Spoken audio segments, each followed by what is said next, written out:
Bismillahirrahmanirrahim. Assalamu alaikum students. Today our topic is Newton's laws of motions. Students, यहाँ हमारे पास Newton's के 3 laws हैं, जिनमें से first and third these two are as the short questions, और जो सेकंड न्यूटन्स का लॉ है वो एक लॉन्ग क्वेश्चन है और हम उसको लॉन्ग क्वेश्चन के अकॉर्डिंग ही गो थ्रू करेंगे. So let's start our topic.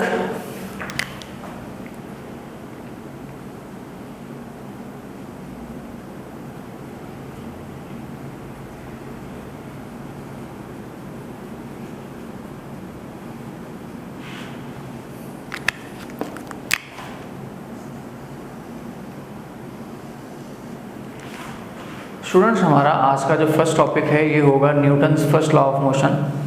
Students, अगर आपको कल वाले क्वेश्चंस और टॉपिक्स के बारे में इंफॉर्मेशन याद हो तो हमने एक वर्ड यूज़ किया था इनर्शिया का, और उससे पहले एक वर्ड यूज़ किया था हमने फोर्स का. फोर्स के रेलेवेंट अगर आप ये बात ध्यान में रख लें एक दफ़ा दोबारा से, कि फोर्स हमें हेल्प करती है किसी भी ऑब्जेक्ट को मूव करवाने में भी और स्टॉप करवाने में भी. इनर्शिया एक ऐसी प्रॉपर्टी है जिसकी वजह से कोई भी ऑब्जेक्ट रेजिस्ट करता है अपने चेंज को, अपनी स्टेट के अंदर चेंज को हमेशा रेजिस्ट करने वाली प्रॉपर्टी का नाम इनर्शिया है. तो स्टूडेंट्स, यहाँ पर हमारे पास है फर्स्ट लॉ ऑफ मोशन, और हम इस फर्स्ट लॉ ऑफ मोशन को कुछ इस तरह से कंसीडर करेंगे. अगर मैं आपको एक कॉमन वर्ड्स में बता दूँ, इसमें ये ऑब्जर्व किया गया कि कोई भी object, if the object is in a state of rest, अगर वो रेस्ट की हालत में है, रुका हुआ है, तो वो उसी तरह से स्टॉपिंग पोजीशन में, रेस्ट की पोजीशन में ही रहेगा. एंड सेकंड पॉइंट इज, अगर कोई ऑब्जेक्ट मूव कर रहा है तो कॉन्टिन्यूसली ऐसे ही मूव करता रहेगा. Students, Newton's first law of motion के अंदर हमने इन्हीं 2 पॉइंट्स को हमेशा अपने जहन के अंदर रखना है, जो ये डिस्क्राइब करते हैं हमें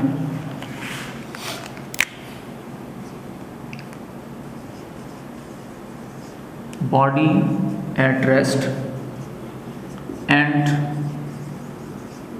body at motion.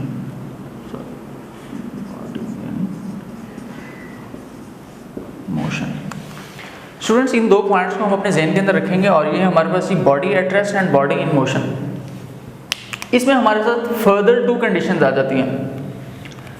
Student, first law of motion के अंदर न्यूटन्स ने हमें ये डिस्क्राइब किया कि अगर कोई ऑब्जेक्ट रेस्ट की कंडीशन में है तो एज इट इज़ ये रेस्ट की कंडीशन में रहेगा कि अनटिल हम इस पर कोई एक्सटर्नल फोर्स यूज ना करें.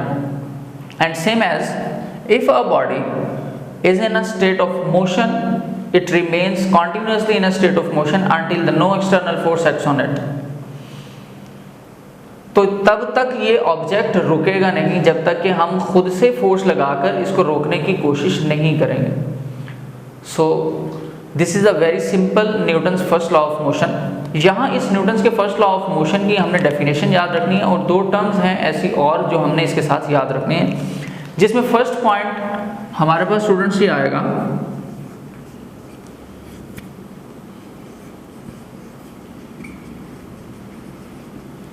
This is the net force. Students, for example, अगर एक ऑब्जेक्ट को वर्टिकली हैंग कर दिया जाए तो इस पर लगने वाली तमाम की तमाम फोर्सेस का जो सम है उसको हम कहेंगे ये नेट फोर्सेस है. इसको कैलकुलेशन के अंदर अगर हम फिजिकली या वेक्टर के लिहाज से अगर इसको देखें तो डाउनवर्ड एक्ट करने वाली फोर्स ग्रेविटेशनल फोर्स, इस ऑब्जेक्ट का mass and G when they both combine together mg it will become as a weight. Secondly, इस ग्रेविटेशनल फोर्स की रिएक्शन में हमें एक रिएक्शन फोर्स मिलेगी. सो रिएक्शन फोर्स, क्योंकि यहाँ पर एक टेंशन के अंदर है, एक स्ट्रिंग के अंदर है, इसलिए हम इसको नाम देंगे यहाँ पर टेंशन का. और स्टूडेंट्स अगर हम खुद से एक और फोर्स लगाकर इसको मूव करना चाहें, फॉर एग्जांपल मैं अगर इसको यहाँ से यहाँ पर लाना चाहता हूँ तो मुझे यहाँ पर फोर्स लगानी पड़ेगी। तो स्टूडेंट्स इस कंडीशन के अंदर इस वक्त इस ऑब्जेक्ट पर लगने वाली 3 फोर्सेस हैं। First one is the simple force that we are applying, gravitational force and tension. तो इन तीनों फोर्सेस का जो सम अप रिजल्ट होगा हम उसको नाम देंगे नेट फोर्स का। जो सेम इंस्टेंट ऑफ पॉइंट के ऊपर किसी भी ऑब्जेक्ट पर फोर्स लग रही हो उसे हम नाम देंगे नेट फोर्स का। सेकेंडली स्टूडेंट हमारे पास एक और पॉइंट जनरेट होगा,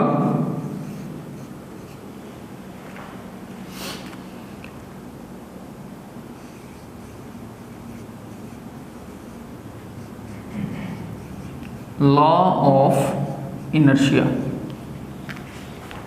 students Newton's first law of motion के अंदर जैसे मैंने ये कहा, फॉर एग्जाम्पल कि if a body is at rest it remains in a state of rest until the no external force act on it, and same as if a body is in a state of motion then it continues its state of motion until the no external force act on it। तो यहाँ पर ये जो change था जो कि इसकी inertial property थी जो चाह रही थी कि ये अपनी स्टेट को चेंज ना करे, यानी अगर रेस्ट में है तो रेस्ट में रहे, अगर मोशन में है तो मोशन में रहे। लेकिन अगर हम चाहते हैं कि ये ऐसा ना हो तो हमें खुद से फोर्स लगानी पड़ती है।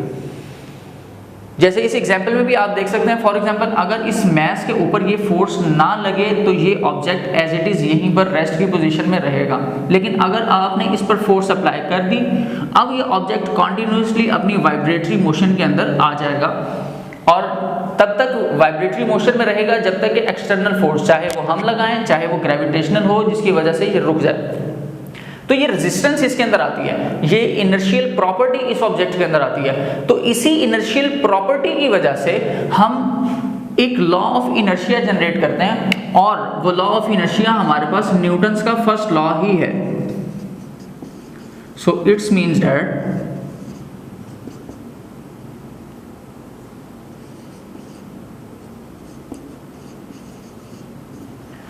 स्टूडेंट्स अगर आपसे पूछ लिया जाए कि what is law of inertia, so you can describe it as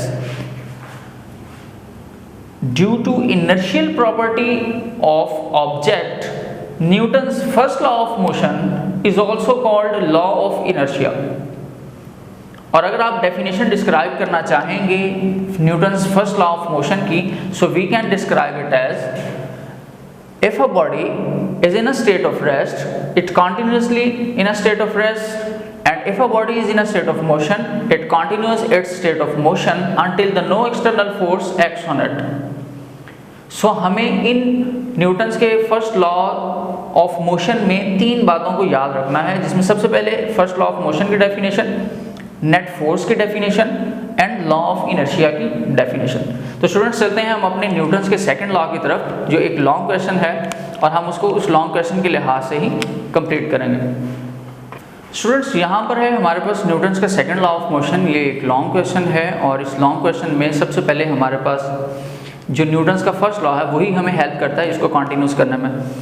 जैसे फॉर एग्जांपल हमने कहा कि अगर कोई ऑब्जेक्ट अपनी स्टेट ऑफ रेस्ट में है, so it's remains in a state of rest until no external force acts.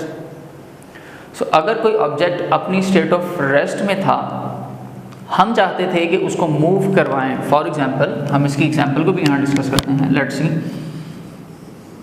If we have a mass m of an object and we are trying to push it in the direction of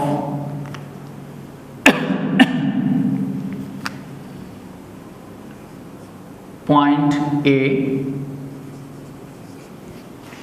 तो students हमें यहाँ पर एक force apply करनी पड़ेगी इस object को यहाँ से मूव करवाने के लिए। जैसे ही हम इस ऑब्जेक्ट पर फोर्स अप्लाई करेंगे तो इसकी जो रेस्ट की पोजीशन थी वो डिस्टर्ब होगी और ये ऑब्जेक्ट अपनी मोशन को कंटिन्यू कर देगा towards the point A. Students यहाँ पर जैसे ही हम इस पर फोर्स अप्लाई करेंगे, ऑब्जेक्ट्स के अंदर तो मोशन आ गई है, लेकिन अब हमारे पास कुछ नए क्वेश्चंस जनरेट होना शुरू हो जाते हैं और वो क्वेश्चंस ये हैं कि हमें इस मैस के ऊपर कितनी फोर्स लगानी पड़ेगी कि ये ऑब्जेक्ट फॉरवर्ड मूव करे। जैसे फॉर एग्जांपल एक जनरल इंफॉर्मेशन के लिहाज से देखें तो नॉर्मली हम जब भी कोई काम करने लगते हैं, for example if I want to pick up marker, तो इस मार्कर को देखकर मुझे ये अंडरस्टैंड हो जाएगा कि मुझे इस पर कितनी फोर्स लगानी है। एंड सेम एज अगर मुझे बहुत ही हैवी ब्लॉक उठाना पड़ जाए तो उसके लिए भी मेरे जहन में फ़ौरन ये कंक्लूजन और न्यूरॉन्स मैसेज भेज देंगे, ये कंक्लूजन जनरेट कर देंगे कि इस मैस को उठाने के लिए बहुत ही ज़्यादा फोर्स की ज़रूरत पड़ने वाली है। तो यहाँ पर भी एग्जैक्टली हमें ये देखना था कि कितने मैस पर कितनी फोर्स लगेगी, और फॉर एग्जांपल कि अगर हम इस मैस के अकॉर्डिंग उस पर फोर्स अप्लाई कर दें तो यहाँ पर इस मैस में प्रोड्यूस होने वाला एक्सीलरेशन जो है वो कितना होगा। अब ये भी हमारे पास कुछ पॉइंट्स यहाँ पर कंक्लूड होने लग जाते हैं। तो स्टूडेंट्स इन्हीं दो बातों को कंक्लूड करना Newton's second law of motion का काम था, जो इसने बहुत ही अच्छे अंदाज में किया। अब हम देखते हैं कि कंक्लूजन हमें मिला क्या। सबसे पहले आते हैं हम अपनी Newton's second law of motion की डेफिनेशन पर।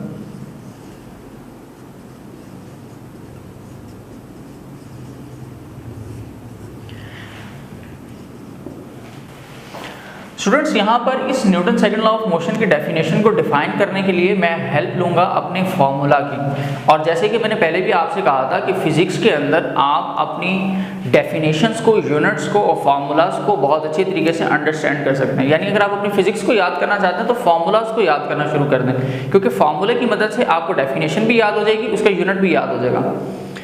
तो स्टूडेंट्स यहाँ पर अगर हम मैथमेटिकल डेरिवेशन की तरफ चलें अपनी इस एग्जाम्पल के थ्रू, तो हमारे पास सबसे पहला क्वेश्चन जो जनरेट हुआ था वो ये था कि इसके अकॉर्डिंग हमें कितनी फोर्स अप्लाई करनी पड़ी थी। तो हमने ये कंसिडर किया कि स्टूडेंट्स हम फोर्स को डायरेक्टली प्रोपोर्शनल रखेंगे मैस के। इट्स मीन्स दैट कि अगर हमारे पास मैस की क्वांटिटी कम होगी तो हमें फोर्स भी कम लगानी पड़ेगी। सेम एज अगर मैस की क्वांटिटी ज़्यादा है तो हमें फोर्स की क्वांटिटी भी ज़्यादा लगानी पड़ेगी। So these two are directly proportional to each other.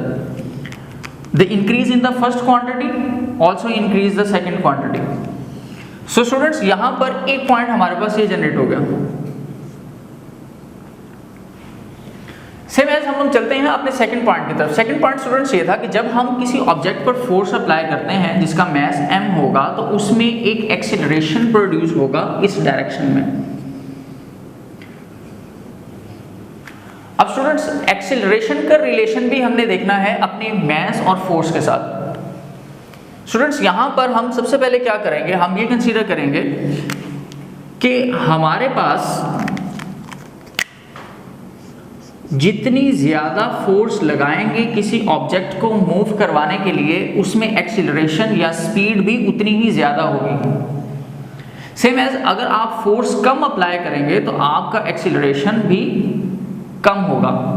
इसकी एक एग्जांपल मैं देता हूँ कि अगर आप फुटबॉल को किक करो तो वो बहुत ज़्यादा दूर नहीं जाएगा, लेकिन अगर आप उसको हिट करो बहुत ही ज़्यादा फोर्स के साथ तो वो बहुत दूर तक जा सकता है।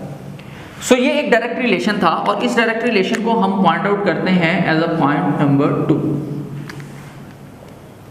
थर्ड पॉइंट स्टूडेंट्स ये है, हमारे पास फोर्स का मैस के साथ और फोर्स का एक्सीलरेशन के साथ तो रिलेशन आ गया। Now we have to check that what is the relation between acceleration and mass. Students यहाँ पर फिर एक हमारे पास नया कंसेप्ट जनरेट हुआ और हमने फिर ये भी कंक्लूड किया कि फॉर एग्जांपल कि अगर मैस हमारे पास बहुत ही ज़्यादा है, ये उस कंडीशन में था कि when we put our force at constant point, अगर हम अपनी फोर्स को कांस्टेंट रखें, यानी फॉर एग्जांपल कि मैं दो डिफरेंट मैसेज के लिए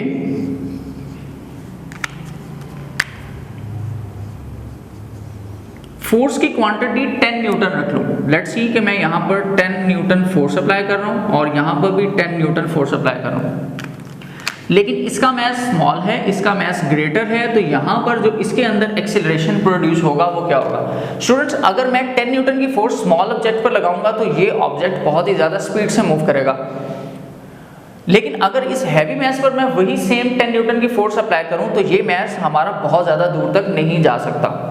तो इसका मतलब ये है कि हमारे पास मैस ज़्यादा होने की वजह से एक्सेलरेशन कम है और मैस कम होने की वजह से स्पीड और एक्सेलरेशन ज़्यादा है when we set the force in a constant position. तो स्टूडेंट्स यहाँ पर हमारे पास एक और कंक्लूजन रिलेट हुआ और वो ये था कि acceleration is inversely proportional to mass. Students दो तरह के हमारे पास जॉइंट रिलेशंस आते हैं जिसमें एक डायरेक्टली प्रोपोर्शनल होता है और एक इनवर्सली प्रोपोर्शनल होता है। डायरेक्टली प्रोपोर्शनल का मतलब यह है कि if we increase the first quantity second will also increases. Inversely proportional का मतलब यह है कि if we increase the first quantity the decrease in second quantity shows.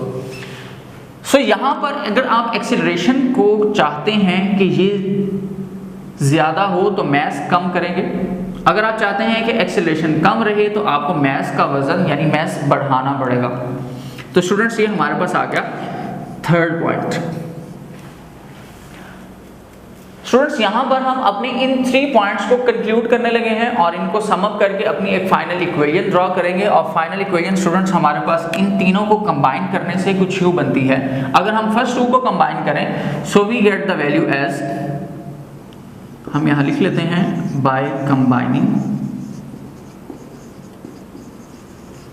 Equation 1 and 2।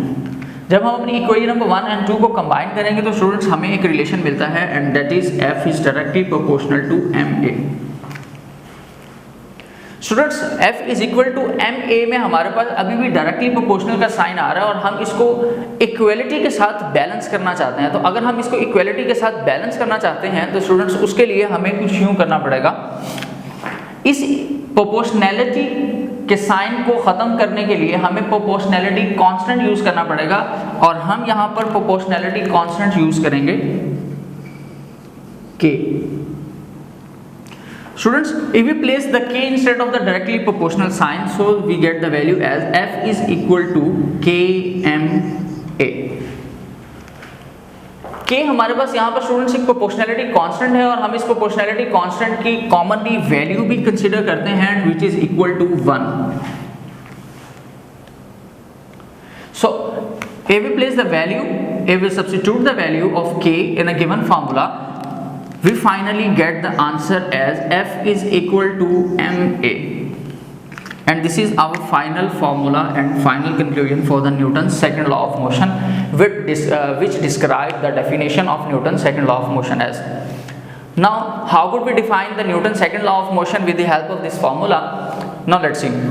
Students, हम simply यूँ define करेंगे, the force applied on an object produces an acceleration in our body. The magnitude of this acceleration is directly proportional to force and inversely proportional to the mass of an object. Students, अगर इस formula से conclusion ना हो तो आप अपने 3 basic points पर आ जाएं। For example, force is directly proportional to mass. It means that when we apply a force on object of mass m, it produces an acceleration and the magnitude of this acceleration is inversely proportional to the mass of an object. So this is the definition of our Newton's second law of motion as well. हम यहाँ पर इसमें definition को भी लिख लेते हैं। हम अपने डेफिनेशन को भी यहाँ पर स्टूडेंट्स कंक्लूड कर लेते हैं।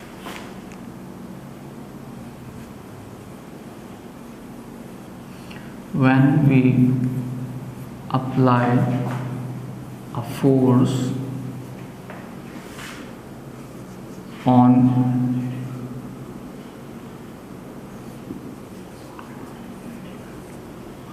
object of mass m,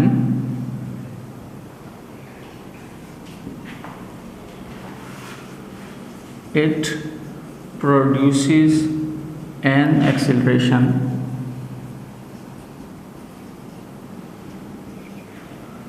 in a body which is directly proportional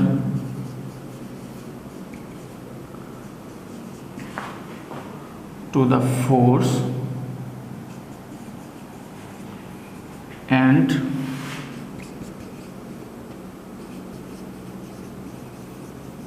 inversely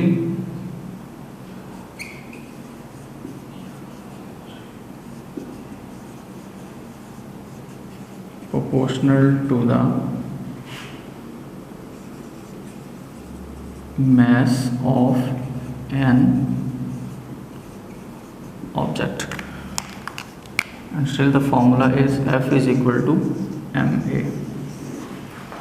तो स्टूडेंट्स हमने अपने इस फार्मूले के साथ अपनी डेफिनेशन को कंक्लूड किया कि when we apply a force on an object of mass m, it produces an acceleration in a body, and the acceleration produces in a body is directly proportional to the force applied and inversely proportional to the mass of an object. So students अब हम चलते हैं अपने unit की तरफ। अगर हमने unit को डिस्क्राइब करना है तो हम यूनिट किस तरह से यहाँ से फाइंड आउट कर सकते हैं और उसकी डेफिनेशन को कैसे डिस्क्राइब कर सकते हैं।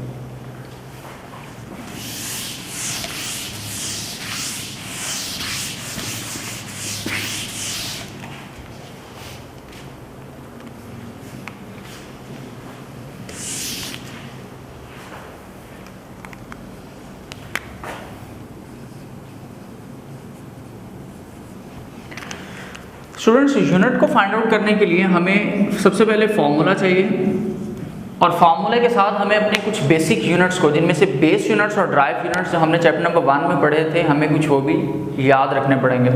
तो स्टूडेंट्स अगर मैं उनको यूज़ करूँ तो मुझे पता है कि फोर्स का जो यूनिट है that is newton and represented by the letter n। The unit of mass is kilogram and the unit of acceleration is meter per second square. So students अगर हमसे Newton second law of motion का unit पूछ लिया जाए, so simply the unit of force is Newton and Newton is equal to kilogram metre per second square. Students यहाँ पर अगर हम इसकी यूनिट की डेफिनेशन को भी याद रखना चाहें तो इसके लिए भी एक बहुत ही अच्छी ट्रिक आपको बताता हूँ। स्टूडेंट्स आपने उसको अपने जहन में रखना है और अपनी डेफिनेशन को भी याद कर लेना है।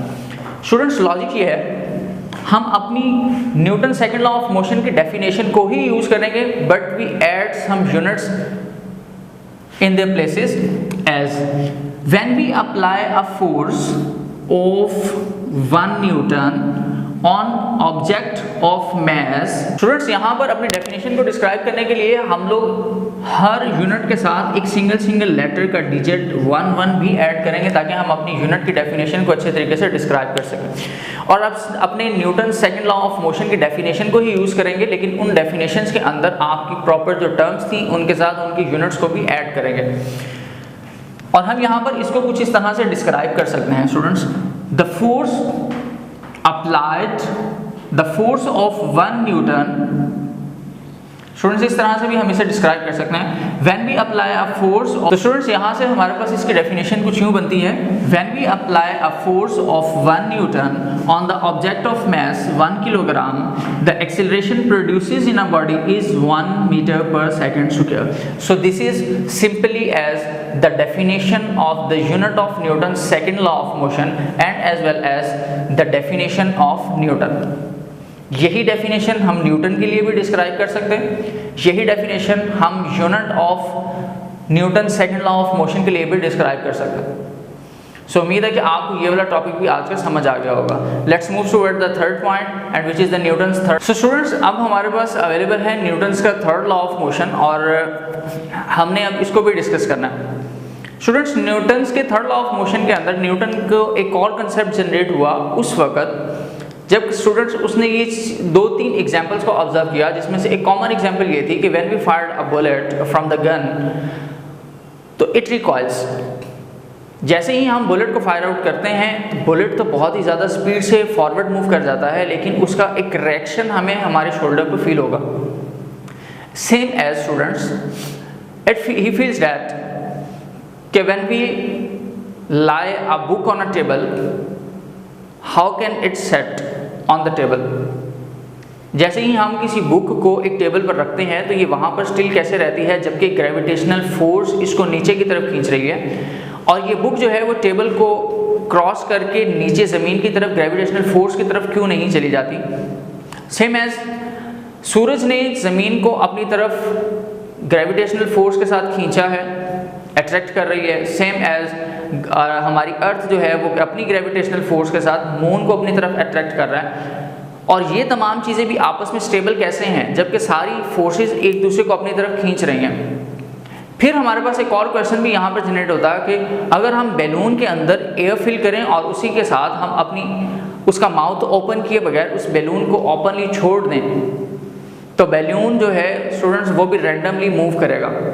और थर्ड, इसके बाद हमारे पास जो पॉइंट ज़हन में आता है वो ये स्टूडेंट्स आता है कि अगर हम रॉकेट को यूज़ करते हैं तो रॉकेट के अंदर रॉकेट की जो फायर है वो बैकवर्ड मूव कर रही होती है, नीचे की तरफ एग्जॉस्ट हो रही होती है, लेकिन जो रॉकेट है उसकी डायरेक्शन ऑफ मूवमेंट जो है वो अपवर्ड रहती है। How is it possible? तो ये सारी की सारी कुछ कंडीशंस थी, कुछ एग्जांपल्स थी जो न्यूटन्स के माइंड में एक न्यूटन्स का थर्ड लॉ ऑफ मोशन भी ले आया।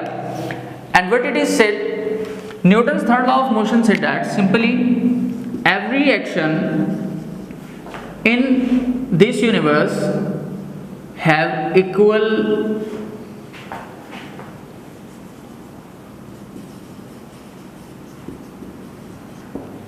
reaction। स्टूडेंट्स यहाँ पर हमारे पास फिर ये कंसेप्ट जनरेट हुआ कि इस दुनिया में हर ऑब्जेक्ट जिस पर आप एक एक्शन अप्लाई करेंगे उस एक्शन के बदले में आपको उसका रिएक्शन भी सेम पोजीशन में मिलेगा, और ये एक्शन और रिएक्शन आपस में इक्वल हैं with the help of its magnitude.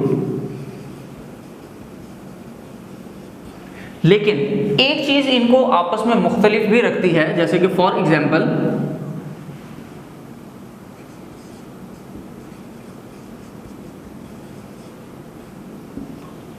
Students इसकी एक जनरल एग्जांपल भी यहाँ पर मैं आपको देना चाहूँगा। फॉर एग्जांपल आप ये देखें कि मैग्नीट्यूड कैसे सेम रहेगा और डायरेक्शन कैसे सेम रहेगी।